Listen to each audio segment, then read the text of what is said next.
Viewers, welcome back to the Tobago Updates Morning Show. We're chatting this morning with Pastor Mackenzie of the Tobago Mission of SDA.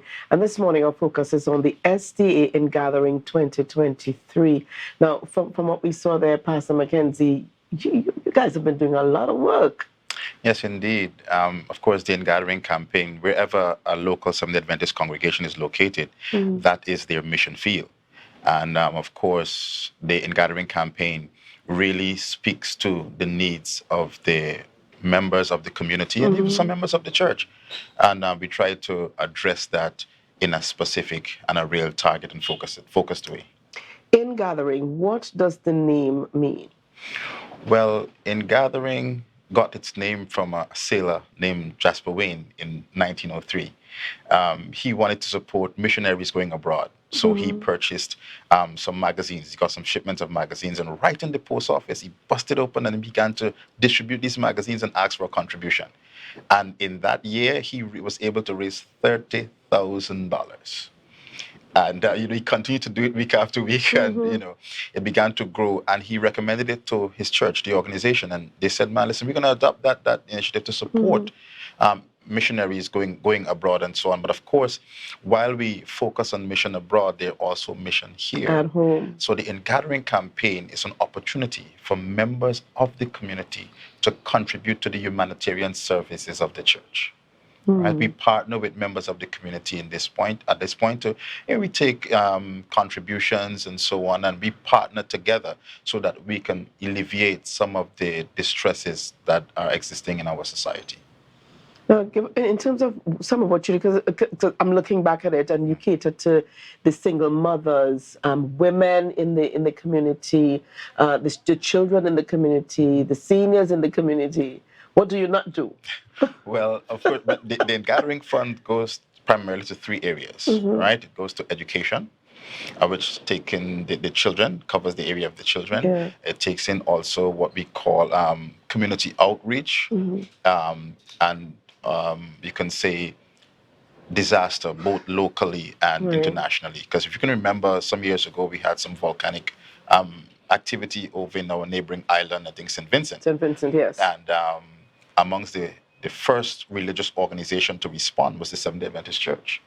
We were already mobilized, and we got stuff to send some form of relief. When persons have fires and these things here, we try to reach out to them as quickly as possible and so on. Of course, there's work that is always ongoing in Tobago and even in Trinidad, and we try our best to assist and be proactive in assisting folks in their time of need. Of course, we help with scholarships for young children, ensure that persons who are not in a position to make that particular afford that particular access to the child, we make sure that access is provided. And you mentioned the moms, our women's ministries director, Sister Jamela Nichols, in a woman of prayer. She recognized that a lot of our women still stand vulnerable in society, and they're single moms. So she came up with this initiative called VIP Moms, whereby she's ministering to single mothers who are really, really struggling.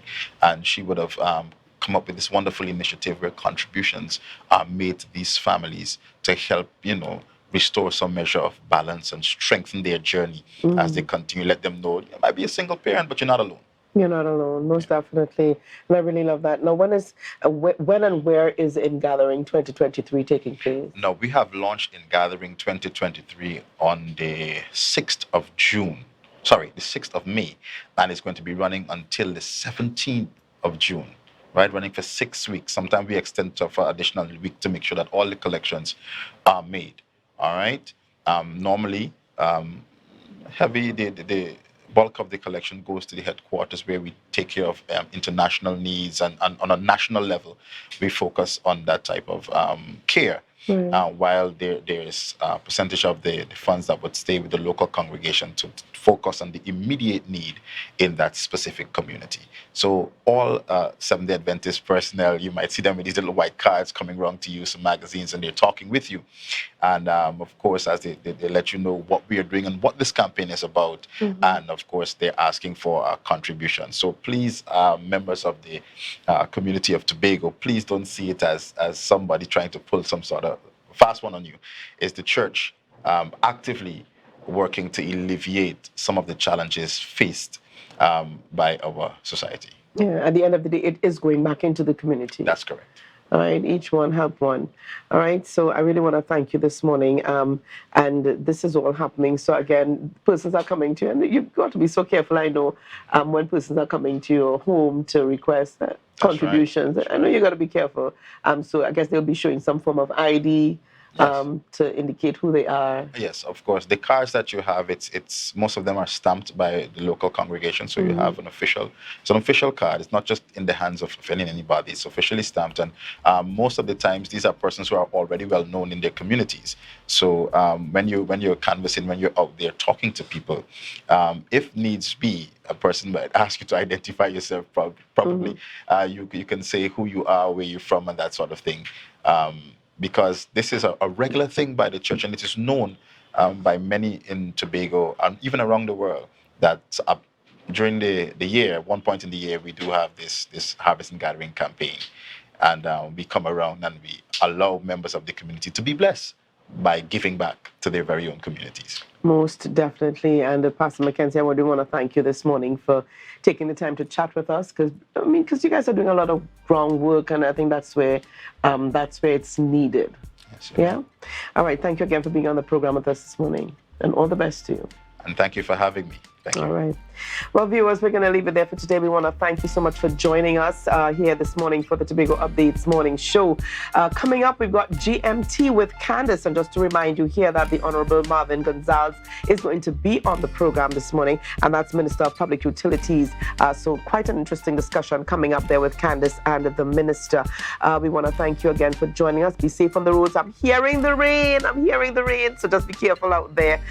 We've got Tobago Notes coming up as well. So have a great day, Tobago, and we will see you back here on Thursday. Tomorrow's Wednesday. We've got Youth Wednesday on tomorrow. So stay safe. Bye-bye, everybody.